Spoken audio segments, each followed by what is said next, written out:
Photo भेजते हुए लिया भेजते हुए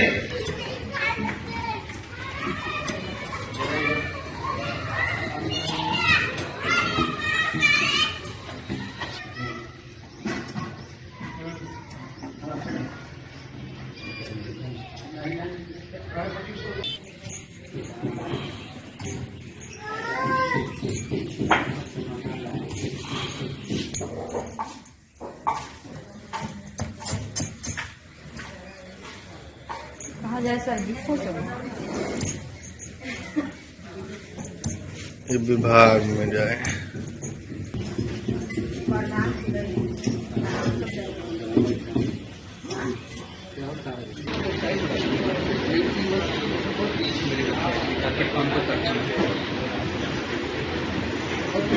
स्पेशल रेट आपने दिया था मुझे वो याद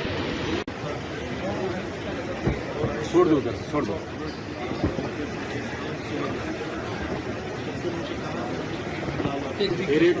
आपने देखा वो भी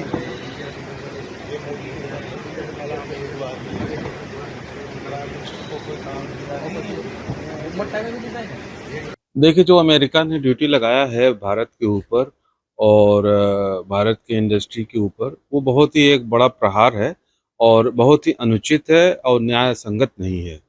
और ये एक सीधा सीधा प्रहार है यहाँ के बुनकरों के ऊपर, यहाँ के लोगों के ऊपर। कारपेट इंडस्ट्री की अगर हम प्राथमिकता से बात करते हैं तो यह एक ऐसा सेक्टर है जहाँ पे लगभग 20 लाख लोग इन्वॉल्व हैं। बहुत ही विकट संकट में ही इंडस्ट्री है, क्योंकि 17,640 करोड़ का लास्ट ईयर का एक्सपोर्ट था, जिसमें से 60% अमेरिका को जाता है। लगभग 25 से 30 लाख लोग इसमें इन्वॉल्व हैं, जिसमें 13 से 14 लाख लोग अमेरिका के प्रोडक्शन और फिनिशिंग और वेरियस प्रोसेस में इन्वॉल्व हैं। आराम श्री आराम श्री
केंद्र सरकार ने कपास का आयात शुल्क जो है पूरी तरीके से हटा दिया गया है, जिसके बाद अब सबसे बड़े उत्पादक जो भारत देश और विदर्भ का जो इलाका है, जो कपास उत्पादक किसान है, उस पर इसका क्या परिणाम होगा, यही जानकारी के लिए हमारे साथ है गणेश नानोटी पाटिल। मुझे बोलिए कि किसानों पर इसका क्या असर पड़ेगा?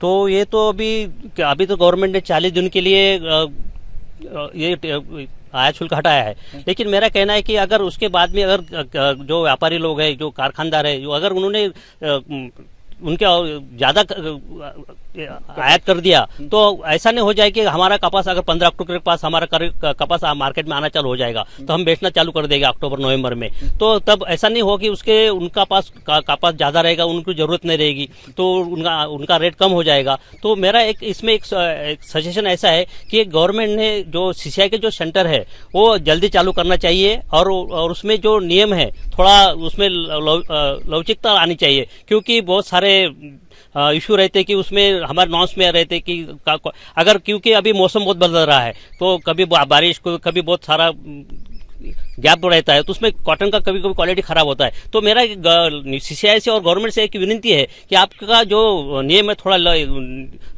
एडजस्ट करके, जो किसान का कपास जब थोड़ा कम ज्यादा हुआ तो भी आप लेना चाहिए। तो थोड़ा मॉइस्चर का भी प्रॉब्लम बहुत सारा आता है शुरू में, तो उसमें भी थोड़ा ख्याल करना चाहिए, क्योंकि अपना किसान व्यापारी की तरफ न जाके उसका रेट कम मिले, ऐसा ना होके सीसीआई के पास आए, थोड़ा ऐसा एडजस्ट करना चाहिए। तो इसमें हमारा ये आय शुल्क हटाने कोई ये नहीं है कि उनका गलत कदम होगा, गवर्नमेंट ने कुछ सोच के में लिया होगा, लेकिन हमारा भी उस पर ख्याल करना चाहिए कि हमारा भी अपना किसान का भी कुछ नुकसान न हो जाए। ऐसा न हो जाए कि किसान को क्योंकि अभी बहुत सारा मौसम बदल रहा है, कपास की खेती के लिए बहुत सारी तकलीफ हो रहा है। अभी निविष्ठा के दर, लेबर के दर, बहुत सारा अड़चने खेती के अंदर हो रही है, क्योंकि कीड़ भी बहुत उसमें आ रहा है। तो खर्चा का प्रॉफिट का कम हो गया है और खर्चा ज्यादा हो गया है, आमदनी कम हुई है और खर्चा ज्यादा हो रहा है। तो मैं इसके लिए गवर्नमेंट को मैं विनती करता हूं कि आप सीसीआई के सेंटर जो एमएसपी है अपना 8,130, इसका हर किसान वही रेट मिलना चाहिए, ऐसी कुछ कोशिश करनी चाहिए गवर्नमेंट ने। किसानों के मन में ये भी डर है कि देखो ये अभी ये शुल्क हटा देने के बाद में बाहर से जो कपास आने है वो व्यापारी कम दामों में खरीदेंगे, ठीक है ना। और दूसरा सीसीआई जो है वो अधिकतर कपास नहीं खरीदी। आपने कहा है कि पिछले वक्त सिर्फ 35% ही किसानों का सीसीआई ने कपास खरीदा है। तो ऐसा कुछ हुआ तो किसानों का कितना नुकसान होगा? इसमें बहुत सारा नियम, क्योंकि अच्छी क्वालिटी का कपास शुरू का आता है, लेकिन 30-35% कॉटन जो है किसान का रहता है, वो बहुत सारा थोड़ा डैमेज क्वालिटी का रहता है। तो मैं ऐसी गवर्नमेंट की विनती करता हूँ, उसमें बहुत सारा इसमें किसान को घाटा हो सकता है, लॉस हो सकता है उसमें, क्योंकि अगर रेट का बहुत डिफरेंट रहा तो उसमें बहुत सारा नुकसान किसानों का हो सकता है उसमें। देखिए, किसान भी अपने नुकसान की सोचता है, व्यापार तो नफा नुकसान में होता है, लेकिन वो भी अपना नुकसान क्यों करेगा? अगर उन्होंने इस दौरान अगर अधिक कपास बुला लिया बाहर से और अपना अक्टूबर में आएगा कपास, तो उसके बाद अगर उनको खरीदी की जरूरत नहीं होगी या कपास उनके पास पहले ऑलरेडी होगा, तो किसान का कपास खरीदेंगे वो? हाँ, यही सबसे बड़ा डर है। तो इसमें सीसीआई ने तैयार रहना चाहिए, और कोई एजेंसी हो तो उसको भी सपोर्ट करना चाहिए, तो ये किसान के लिए फायदे में रहेगा। कोई भी हालत में किसान एमएसपी के नीचे रेट नहीं मिलना चाहिए, ऐसे मेरा गवर्नमेंट से विनती है। मुझे एक सवाल यहाँ पर आ रहा है कि अचानक कपास पर ये आयात शुल्क कम करना, क्या अमेरिका के आगे भारत झुक रहा है, ऐसा किसान को लग रहा है? ये तो मैं नहीं बोल सकता, लेकिन किसान गवर्नमेंट निर्णय लिया तो कुछ सोच समझ के लिया होगा, क्योंकि ऐसा पढ़ने में आया कि बहुत सारा जो अपना कॉटन का जो उत्पाद है, जो एक्सपोर्ट होता है, तो अमेरिका के लिए बहुत ज्यादा जाता है। तो शायद सोच समझ के गवर्नमेंट ने निर्णय लिया होगा कि भाई उसका आय शुल्क हटा दिया होगा। तो फिर भी उसमें हमारा कोई विरोध नहीं है, हमें अच्छा है, क्योंकि हमारा भी उत्पाद का कुछ फायदा होना चाहिए, बाहर जाना चाहिए, अपने देश में इतना कोई उत्पाद उपयोग में नहीं ला सकता है। तो गवर्नमेंट तो यही थोड़ा हमारे लिए भी ख्याल करना चाहिए किसानों की तरफ। तो जिस तरीके से किसान के मन में एक डर है, क्योंकि ये जो निर्णय है 30 सितंबर तक जरूर है, लेकिन 30 सितंबर के बाद में अगर ये निर्णय ऐसा ही होता है तो किसानों के लिए ये धोखे की घंटी हो सकती है, ऐसा किसानों का कहना है। साथ ही किसानों का ये कहना है कि सरकार ने जो भी निर्णय लिया होगा वो सोच समझ के लिया होगा, लेकिन उसी सोच में व्यापारी के साथ साथ हम किसानों को, जो कपास उत्पादक किसान हैं, उन पर भी ध्यान देना सरकार का काम है और वो बहुत ज़रूरी है। वरना कपास उत्पादक किसान पहले ही दिन ब दिन, सालों न साल घट रहा है, वो और ना घटे और कपास उत्पादक किसान दिक्कत में ना आए। सबसे पहले मैं डायमंड की बात करूं तो डायमंड उद्योग पे उसकी सबसे ज्यादा इफेक्ट होने वाली है, लेकिन अमेरिका के जो डायमंड के जो ट्रेडर्स है, जो खरीद रहे हैं, उन्होंने मिस्टर ट्रम्प को विनती की है कि डायमंड को इसमें से हटाया जाए या तो इसके ऊपर टैरिफ कम किया जाए, क्योंकि यहां से माल जाएगा नहीं, क्योंकि भाव उनको पोसाएगा नहीं, और अगर भाव इंक्रीज हो गए तो अमेरिका में भी उसकी तकलीफ हो सकती है, फिर अमेरिका में भी डायमंड लेगा कौन?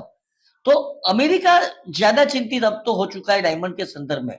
हमें तो इफेक्ट होने वाली है, लेकिन ज्यादा इफेक्ट शायद अमेरिका में जो लोग व्यापार कर रहे हैं डायमंड का, उनको ज्यादा होने वाली है। इसलिए शायद अब भी हो सकता है कि इसके बारे में दोबारा सोचा जाएगा। अगर हम टेक्सटाइल की बात करते हैं तो टेक्सटाइल को इफेक्ट होने वाली है, लेकिन क्रमानुसार ये इफेक्ट कम होने की भी ज्यादा संभावना हम देखते हैं। हम ऑल्टरनेटिव वे ढूंढ रहे हैं। हम सरकार को यह विनती करते हैं कि दोनों उद्योग को एक्सपोर्ट जो कम होने वाला है उसको बचाने के लिए आप एक ऐसी योजनाएं प्रस्तुत करें। जो नुकसान होने वाला है इसके ऊपर आप सब्सिडी हमें दीजिए, या तो हमें ऐसा विकल्प दीजिए ताकि हम हमारा जो विकास है वो अन्य देशों के जरिए भी पूरे विश्व में जारी रखें। मेरे ख्याल से ये दो चीजें अगर होती है तो उनकी इफेक्ट कम होने की संभावना है। देखिए, जिस हिसाब से ट्रंप ने पहले जो हमारी अमेरिका के साथ, यूएस के साथ 10 से 12% टैरिफ थी, 25% उन्होंने पहले बढ़ाया था, वो भी बहुत ज्यादा थी। लेकिन उसके बाद में उन्होंने अतिरिक्त 25, मतलब कल से 50% टैरिफ लागू हो जाएगा। तो व्यापार के हिसाब से ये अनुकूल नहीं है। ट्रंप है वो एक तरफा मनमाना फैसला जैसे बोल सकते हैं कि वो करते आ रहे हैं। इसके एवज में हमने भी हमारे इंडिया के मतलब प्रधानमंत्री जी ने लाल किले की प्राचीर से 15 अगस्त को जीएसटी के अंदर न्यू जनरेशन रिफॉर्म्स की शुरुआत की है। जो हमारे 4 टैक्स स्लैब थे उसको 2 टैक्स स्लैब की है ताकि हमारे घरेलू खपत है वो बढ़ सके। उस हिसाब से जैसे उन्होंने वो ऐलान किया, ग्रुप ऑफ मिनिस्टर ने, समूह ने इसको सैद्धांतिक मंजूरी भी दे दी और 3 या 4 सितंबर को दिल्ली में जीएसटी काउंसिल की बैठक है, उस पर मोहर लग जाएगी और नवरात्र के पहले नवरात्रा से 22 सितंबर से शायद ये लागू हो जाएगा और दिवाली पे ये हमारे लिए एक फायदा होगा। तो कुल मिला के घरेलू डोमेस्टिक डिमांड बढ़ाने में ये सहायक साबित होगा।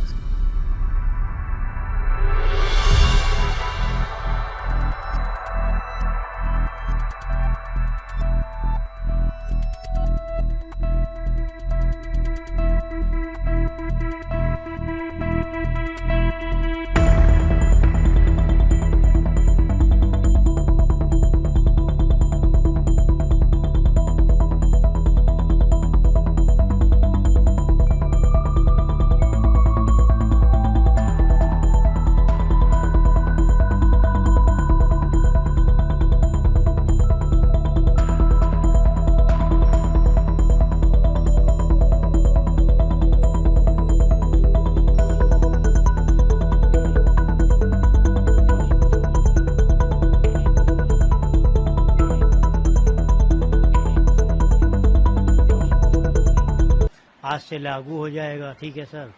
यूके ऐसे ही मंदी के दौर से गुजर रहा है। यूएस में जो तो थोड़े मोड़े काम थे वो भी एकदम फ्लॉप हो गए।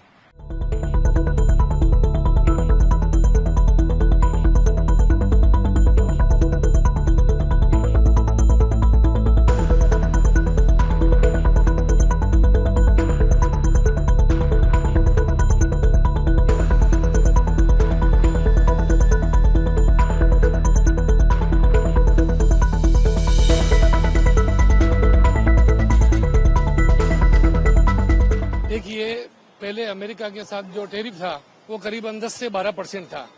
जब उन्होंने 25% किया वो भी हमारे लिए काफी बड़ा था, भारी था।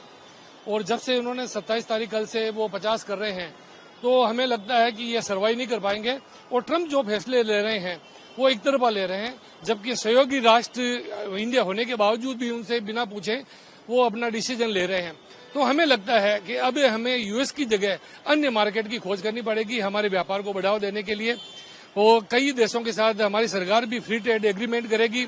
हमें यूरोपीय कंट्री है, साउथ अफ्रीका है, एशिया की कंट्री है, उनके साथ हमें व्यापार बढ़ाने पे जोर देना पड़ेगा। मैं एक बात कहना चाहूंगा कि अभी हाल ही में प्रधानमंत्री जी ने पूर्वानुमान से लाल किले की प्राचीर से 15 अगस्त को जीएसटी के जो 4 स्लैब है वो 2 स्लैब भी उन्होंने किया है, 5 और 18 का। तो उसमें मोटा मोटी 12% का स्लैब खत्म हो जाएगा और 28 वाला खत्म हो जाएगा। तो उसमें हमें काफी फायदा होगा। जैसे अभी मैं वर्तमान सूरत कपड़ा बाजार की अगर बात करूं तो हमारा डोमेस्टिक सेल्स सालाना 1,10,000 करोड़ के आसपास है। लेकिन कपड़ा जैसे ही 12% हमारे यान पे लगता है वो 5 होता है। और जैसे कलर केमिकल, कोयला वगैरह प्रोसेसिंग में 18% के आइटम अगर वो 5 में आती है, 28 वाली वो 18 में आती है, तो उसका हमें बेनिफिट मिलेगा। हमें लगता है कि हमारा डोमेस्टिक व्यापार है वो बढ़ेगा। तो ये पेनल्टी जो इन्होंने इंक्रीज करी हुई है ये वन साइडेड है। ये एक तरीके से इंडिया को धमकाने डराने की जो कोशिश की जा रही है, इसका तो हमारे प्रधानमंत्री जी ने जवाब दे ही दिया है। इसका इफेक्ट आएगा, धीरे धीरे आएगा, वैसे ही धीरे धीरे जाएगा। अभी हमारी सरकार की इसके ऊपर ऑप्शंस के लिए तैयारी करने की तैयारी कर चुकी है। जैसे जीएसटी स्लैब्स पे कमी आना, दूसरा सब्सिडीज प्रोवाइड करने की भी हम उनसे रिक्वेस्ट करेंगे अपनी सरकार से कि सब्सिडीज किसी तरीके की प्रोवाइड की जाए।